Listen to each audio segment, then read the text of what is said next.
வணக்கம். பொள்ளாச்சி கோவை தேசிய நெடுஞ்சாலை ஆச்சிவட்டி பகுதியில் தொங்குசிட்டி அருகே மைதானம் தேர்வு செய்யப்பட்டு பொள்ளாச்சி கோவை திருப்பூர் உள்ளிட்ட தமிழகம் முழுவதில் இருந்து பொதுக்கூட்டத்திற்கு சுமார் 20,000 பேருடன் கலந்து கொள்ளும் வகையில் அரங்கம் அமைக்கப்பட்டு பொதுமக்கள் மாணவர்களுக்கு இயற்கை மேடை வாகனங்கள் நிறுத்தும் பாதுகாப்பு மருத்துவக் குழு தீயணைப்புத்துறை ஆகிய பாதுகாப்பு முன்னேற்பாடுகளுடன் செய்யப்பட்டுள்ளது. பொதுமக்கள் ஏராளமான நிர்வாகிகள் இப்பொழுது அங்கு அமர்ந்துள்ளனர். சுமார் 20,000 மேற்பட்டவர் அமர்ந்திருக்கிறார்கள்.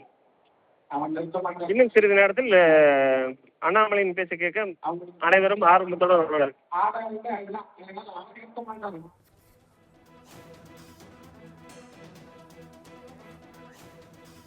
ரமேஷ், இந்த மாநாட்டில் அண்ணாமலையோடு பாஜகவிலிருந்து வந்தவர்கள் யார் யார் பங்கேற்றுள்ளனர்? கூடுதல் விவரங்கள்.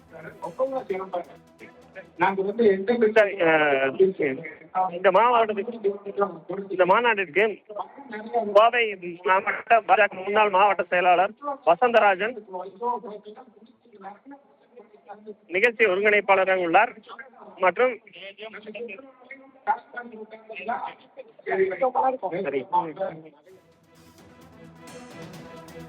ரமேஷ், தகவலுக்கு நன்றி. தற்போது நம்முடன் செய்தியாளர் ராஜேஷ் இணைகிறார். வணக்கம் ராஜேஷ். கடந்த ஜூன் 5ஆம் தேதி பாஜகவிலிருந்து விலகிய அண்ணாமலை வீத லீடர்ஸ் என்ற ஒரு இயக்கத்தை தொடங்கியுள்ளார். அந்த இயக்கத்தின் சார்பாக முதல் மாநாடு தற்போது கோவை மாவட்டம் பொள்ளாச்சியில் நடைபெற்று வருகிறது. போதையில்லா தமிழகம் என்ற கருப்பொருளில் இந்த மாநாடு தொடங்கியுள்ளது. இந்த மாநாட்டினுடைய ஒரு முக்கியத்துவம் குறித்தான விவரங்களை பதிவிடலாம். ராம்குமார், மிகவும் முக்கியத்துவம் வாய்ந்த ஒரு மாநாடாக இந்த மாநாடு என்பது பார்க்கப்படுகிறது. பொள்ளாச்சியில இந்த மாநாடு என்பது தற்பொழுது தொடர்ந்து நடைபெற்று வருகிறது. பாஜகவினுடைய முன்னாள் மாநில தலைவர் அண்ணாமலை தொடங்கி இருக்கக்கூடிய அமைப்பு சார்பாக முதல் மாநாடு என்பது தற்பொழுது பொள்ளாச்சியில் தொடங்கி நடைபெற்று வருகிறது.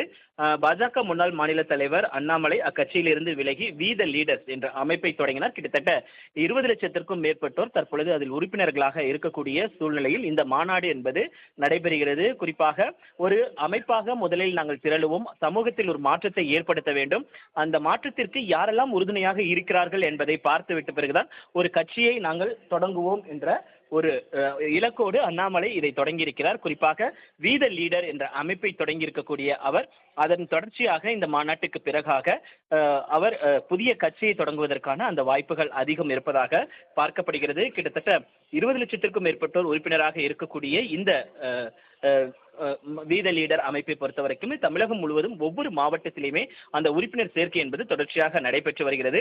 இந்த நிலையில அந்த மாவட்டம் சார்பாக போதையில்லா அந்த அமைப்பு சார்பாக போதையில்லா பொள்ளாச்சி என்ற தலைப்பில் விழிப்புணர்வு மாநாடு என்பது நடைபெற்று வருகிறது. இந்த மாநாட்டிற்கு அண்ணாமலை தலைமை ஏற்கிறார்.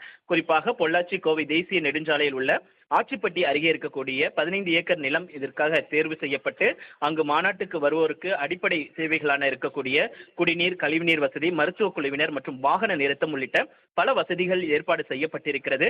இந்த நிலையில் பொள்ளாச்சி மாநாட்டில் நடைபெற இருக்கக்கூடிய இந்த இடைத்தேர்தல் மற்றும் உள்ளாட்சி தேர்தல் தொடர்பாக தனது நிலைப்பாட்டை அண்ணாமலை அறிவிப்பார் என்று எதிர்பார்க்கப்படுகிறது.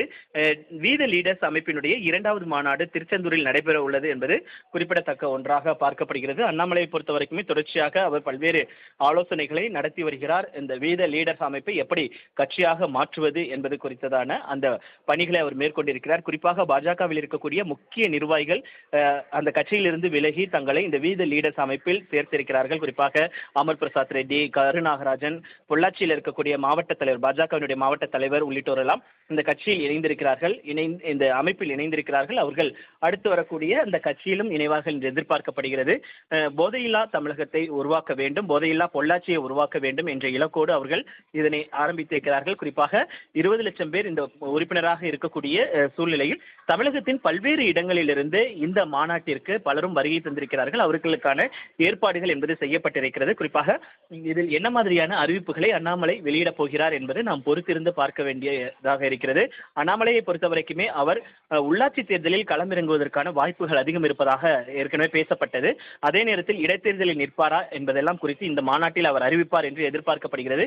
ஏற்கனவே பல்வேறு காலகட்டங்களில் கடந்த சில நாட்களுக்கு முன்பாக கூட புதிதாக அமைந்திருக்கக்கூடிய ஆட்சிக்கு ஒரு வருட காலமாகவது நம் அதற்கான வாய்ப்பை கொடுக்க வேண்டும், அவகாசம் கொடுக்க வேண்டும் என்று அவர் தெரிவித்திருந்த கருத்து என்பது மிகவும் முக்கியத்துவம் வாய்ந்ததாக பார்க்கப்படுகிறது. அமெரிக்காவில் ஒரு நிகழ்ச்சியில் கலந்து கொண்ட போது கூட அந்த கருத்தினை அவர் பதிவு செய்திருந்தார். குறிப்பாக நம்மளுடைய எதிரி யார் என்பதை அறிந்து நாம் செயல்பட வேண்டும் என்பதையெல்லாம் அவர் தெரிவித்திருந்தார்.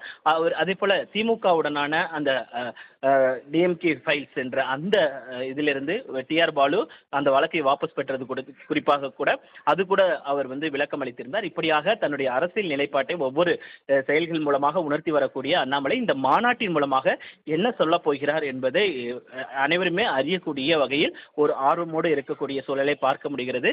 மாநாட்டு திடல் முழுவதுமே நிரம்பியிருக்கக்கூடிய அந்த காட்சிகளை நம்மால் பார்க்க முடிகிறது. மாநாட்டுக்கு வருபவர்களுக்கான அந்த தண்ணீர், மருத்துவ வசதி உள்ளிட்ட பல ஏற்பாடுகள் என்பது செய்யப்பட்டிருக்கிறது. கடந்த 4 வருடங்களாகவே வீத லீடர்ஸ் இந்த அமைப்பு என்பது செயல்பட்டு வருவதாக ஏற்கனவே தெரிவித்திருந்தார்கள். அதில் பல்வேறு பயிற்சிகள் என்பது அளிக்கப்படுகிறது. குறிப்பாக பேச்சு பயிற்சியாக இருக்கட்டும், ஒரு மாநாட்டில் எப்படி பேசுவது, ஒரு மாநாட்டை எப்படி திட்டமிடுவது, ஒரு அரசியல் கட்சியினுடைய லீடரை எப்படி நாம் வழி நடத்துவது என்பதெல்லாம் குறித்து தொடர்ச்சியான அந்த பயிற்சிகள் எல்லாம் வழங்கப்பட்டதன் காரணமாக இந்த வீத லீடர்ஸ் மாநாடு என்பது தற்பொழுது நடைபெறுகிறது. ராம்குமார். ராஜேஷ், குறிப்பாக இந்த மாநாடு போதையில்லா தமிழகம் என்ற ஒரு கருப்பொருளை தாங்கி நடைபெறும் பொழுது விஜய் தலைமையிலான தமிழ்நாடு அரசுக்கு இவர்கள் இன்று ஏதேனும் கூறுவதற்கான ஒரு வாய்ப்புகள் இருக்கிறதா? குறிப்பாக இந்த போதையில்லா தமிழகத்தை உருவாக்குவது குறித்து, போதையில்லா தமிழகத்தை உருவாக்க வேண்டும் என்பதில் அண்ணாமலை மிக எத்தனத்தோடு ஒரு செயல்பாடுகளை வெளியிட்டிருந்தார். கடந்த சில நாட்களுக்கு முன்பாக கூட போதையில்லா தமிழகம் என்ற ஒரு தலைப்பின் கீழ் அண்ணாமலை ஒரு அறிக்கை ஒன்று வெளியிட்டிருந்தார். அதில் ஒரு வீடியோவும் வெளியிட்டிருந்தார். அந்த வீடியோவை பொறுத்த வரைக்குமே தமிழகத்தில் எங்கெல்லாம் டாஸ்மாக் கடைகள் இருக்கின்றது, விஜய் தலைமையிலான தமிழக வெற்றி கழகத்தினுடைய அரசு அமைந்த பிறகு 700க்கும் மேற்பட்ட மதுக்கடைகளை மூடியிருக்கிறார்கள். அதாவது பள்ளி, கோயில்கள், அந்த பொதுமக்கள் அதிகம் கூடக்கூடிய இடங்களுக்கு அருகில் இருக்கக்கூடிய டாஸ்மாக் கடைகளை நாங்கள் மூடி இருக்கிறோம் என்ற ஒரு செயலை அவர்கள் செய்திருந்த அதை அறிவிப்பாக வெளியிட்டிருந்தார்கள். அதற்கு பதிலடி கொடுக்கும் விதமாக கடந்த சில 2 நாட்களுக்கு முன்பாக ஒரு வீடியோ ஒன்றை அண்ணாமலை வெளியிட்டிருந்தார். அந்த வீடியோவில் பல்வேறு கருத்துக்களை அவர் தெரிவித்திருந்தார். குறிப்பாக அந்த வீடியோவை பொறுத்த வரைக்குமே எங்கெல்லாம் பள்ளிக்கு அருகில் டாஸ்மாக் கடைகள் இருக்கிறது, கோயில்களுக்கு அருகில் டாஸ்மாக் கடைகள் இருக்கிறது, மக்கள் அதிகம் கூடக்கூடிய இடங்களில் எங்கெல்லாம் டாஸ்மாக் இருக்கிறது என்பதையெல்லாம் குறித்து அவர் அந்த வீடியோவில் தெளிவாக வீடியோ பதிவாக காட்சிப்படுத்தியிருந்தார். அதுவே நமக்கு தமிழக வெற்றி கழகத்திற்கு கொடுக்கக்கூடிய ஒரு மெசேஜாகத்தான் பார்க்கப்படுகிறது. போதையில்லா தமிழகத்தை உருவாக்குவதில் ஒரு மெத்தன போக்கோடு தமிழக வெற்றி கழகம் செயல்படுகிறது என்ற வகையில் ஒரு குற்றச்சாட்டை முன்வைக்கும் வகையில் தான் அந்த வீடியோ வெளியீடும் இருந்தது. அதன் அடிப்படையில் பார்க்கும்போது இன்றைக்கு தினத்திலும் தமிழக வெற்றி கழகத்தின் மீது ஒரு விமர்சனத்தை வைப்பதற்கான வாய்ப்புகள் இருக்கிறது. ஆனால் அதே நேரத்தில் அவர்களுக்கு ஓராண்டு அவகாசம் கொடுக்க வேண்டும் என்று அண்ணாமலை தெரிவித்திருந்த கருத்தும் ஒரு முக்கியத்துவம் வாய்ந்ததாக பார்க்கப்படுகிறது. ராம்குமார்.